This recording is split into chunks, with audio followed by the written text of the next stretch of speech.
Hello, everyone, and welcome to tonight's discussion. I'm delighted to have with us tonight Jill Lepore, who is, of course, the David Woods Kemper 41 Professor of American History at Harvard University. We all know her and love her from her work in The New Yorker, where she's a staff writer, and she's the host of the podcast, The Last Archive, which I hope you've had a chance to listen to. And of course, she's the author of many, many books, including the book that we're going to talk about tonight, If Then, and the bestseller, These Truths. So without further ado, I'm going to pass it over to Jill, who's going to lead us through an overview. Thanks so much, Michael. It's really a pleasure to be part of the Chicago Humanities Festival, even at this great distance and in this very bizarre format. It's kind of been uncanny and weird to talk about this book that's about the history of technology at a moment when we're, each day struggling with a new element of our attachment to technologies of communication. I have written a book that is a history of a very little known American company called the Simulmatics Corporation, if we could go to the first slide here, which had its origins uh, in 1959 in Long Island, where a group of scientists met in a geodesic dome that was being built on the beach there by Buckminster Fuller that looked really quite a bit like a spaceship gone to ground. So we can go through to the next slide. The Simulmatics Company was founded in 1959 and it went public in 1961 with this really quite interesting mission that is in many ways the corporate mission statement of many a corporation in the United States and around the world today. It's sort of eerily prescient that this was a mission for an American corporation so many decades ago, which was to engage in the use of computer technology to predict human behavior. Simulmatics is a mashup of two words, simulation and automation. The founders thought that the phrase would be a watchword like cybernetics. It would come to describe a whole era. The term that came to occupy that place was a term coined in 1956, just 3 years before artificial intelligence. But simulmatics meant at the time much of what the people who coined the phrase artificial intelligence meant when they coined it then. So we could go to the next slide.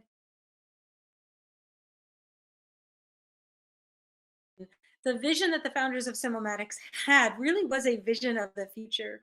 They were engaged in what historians of science talk about as a battle for the future. Much of the Cold War, not just the arms race, but the race for the battle of minds, was a battle for the future, where we're in the kind of Manichaean battle between communism and capitalism.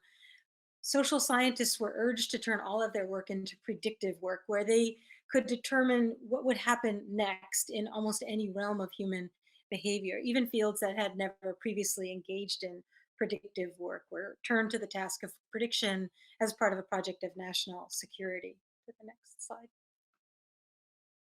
So these scientists that founded Simulmatics in 1959 were some of the kind of the best and the brightest in that ironic David Halberstam sense. They're from MIT and Yale and Johns Hopkins and Columbia, and they brought together the science of the study of human behavior, which at the time had a huge center of gravity around the study of voting behavior, and the increasing capacity to program computers, the very early generations of mainframe computers. They were kind of the sort of sexy Silicon Valley startup guys of their day. At a time before there was that particular suaveness, they also merged with, and the president of the company was from Madison Avenue, an advertising agent. You go to the next slide. One of the things that really interests me about this story, not being myself like a corporate historian or really especially interested in business history, is the role that the wives and the children of these scientists played in the forming of the company and the wealth of documents that they left behind in chronicling the company's history.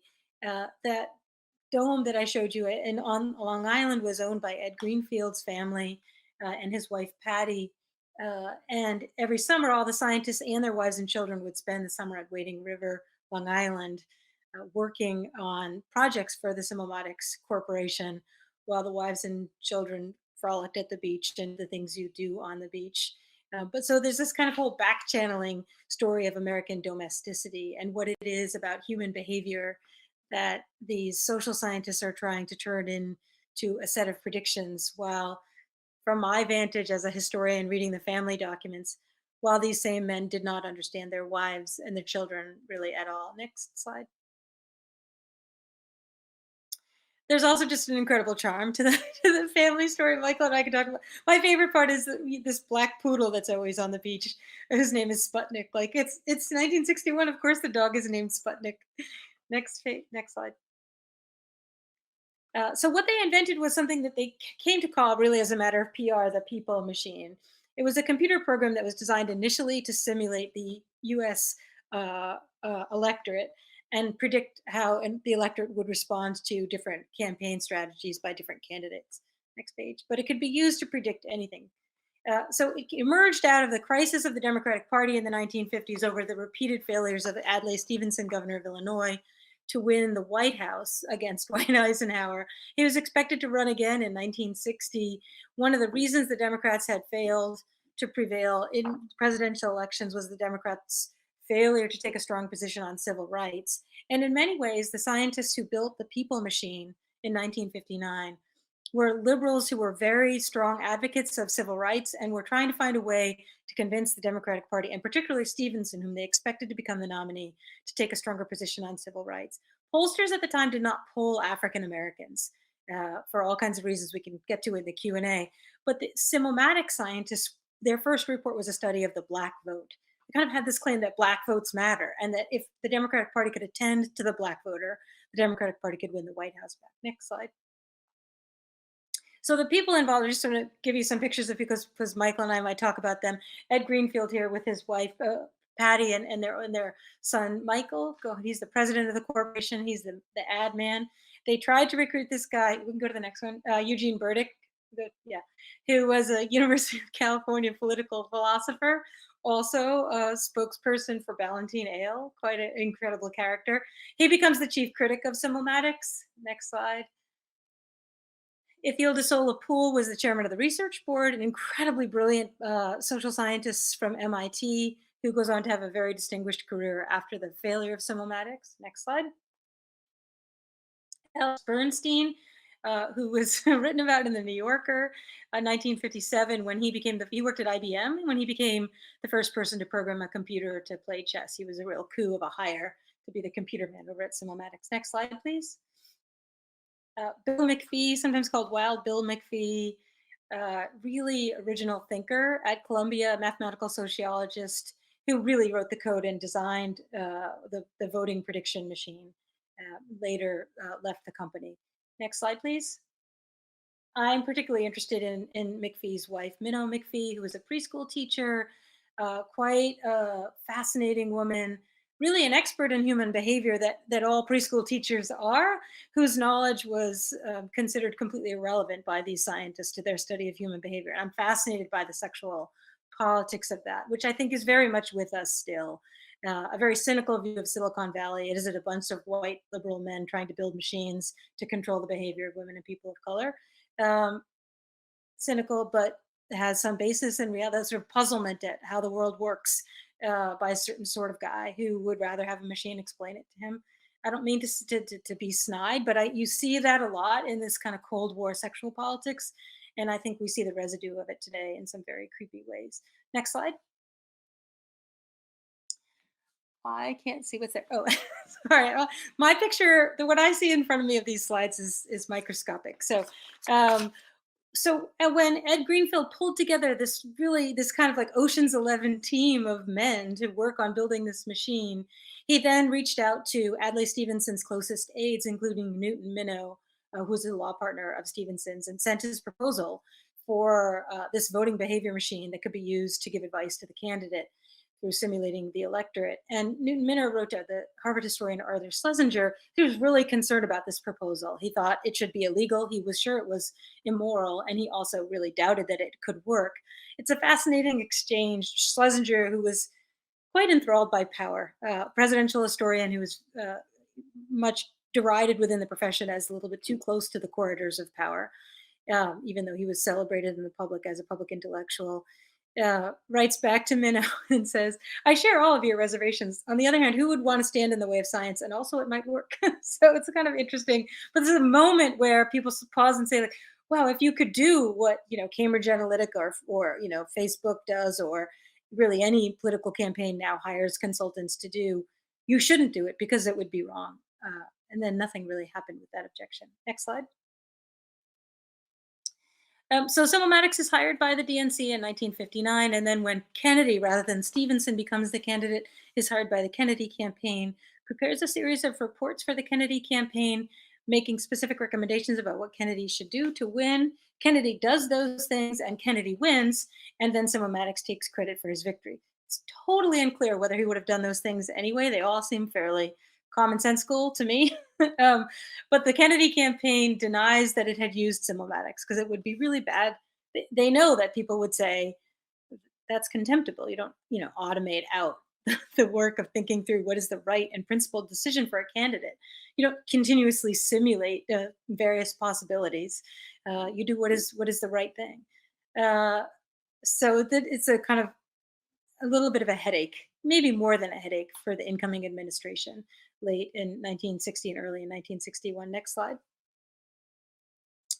The Simulmatics, though, goes on to work in other realms because they have this capacity to simulate a population, not just an electorate, and therefore can do other kind of work. In 1962, they get a big contract with the New York Times to do data analysis on election night. It fails and becomes something of a financial problem for the company, but it prefigures a lot of the acceleration of the reporting of election returns that is at the moment a problem for us, given the expectation that we won't necessarily have an outcome this coming election. Next slide, please. The company does a lot of work for major American corporations, simulating consumer choices, trying to get people to switch brands. The idea being that choosing a presidential candidate one over the other is a lot like brand switching. So they're using similar mathematical models to do this work. Again, very something that's done all the time today, being done on you right now as we speak. Next slide. The company then spends the second half of the 1960s working chiefly in Saigon under contracts from the Department of Defense, doing field research about the what is known as the Pacification Program, the Strategic Hamlet Program, a series of initiatives by Robert McNamara's Defense Department, counterinsurgency measures that rely on psychological warfare among its tools. Next slide. But by then, what Simulmatics has been up to has been subject to considerable scrutiny, not least in a novel, a political dystopia that's written by Eugene Burdick, that surfer guy. I could talk about him forever. He's completely fascinating. He writes an indictment of the Simulmatics company called the 480 in 1964. The company had sorted American voters into 480 types. That's the title. New slide. So I'll let you squint and see if you can read this because I cannot. But Burdick, in a preface to the novel, explains that the novel is based on a real company, that he knows these guys. In fact, he's worked for Greenfield. He's worked with all of these scientists before. He was asked to work for Simulmatics, and he decided against it because he thinks these people are unintentionally destroying American politics. Next slide. While the Simulmatics Corporation is working in Saigon, trying to sort of predict unrest among South Vietnamese peasants who are confined to hamlets. They've been taken from their land and confined in what are called strategic hamlets. The corporation is hired in the States by the Kerner Commission on Civil Disorders to undertake a project to try to understand the role of the media in race riots in places like Newark and Detroit, 65, 66, and 67. And some of that work is part of a larger national project to use the collection of data and computer modeling to predict race riots. There's a kind of considerable debate about that in 1968. We think of predictive policing, which is done by the algorithmic policing, as a very, very modern thing, but it actually has its roots in policing from 1968. Next slide, please. Uh, the company begins to go under around 1968. There's a lot of personal tragedy. Ed Greenfield's wife dies very tragically, and Greenfield kind of descends into alcoholism. But the company's work in Saigon has gained increasing attention. Noam Chomsky writes an indictment of the work of Simulmatics in the New York Review of Books.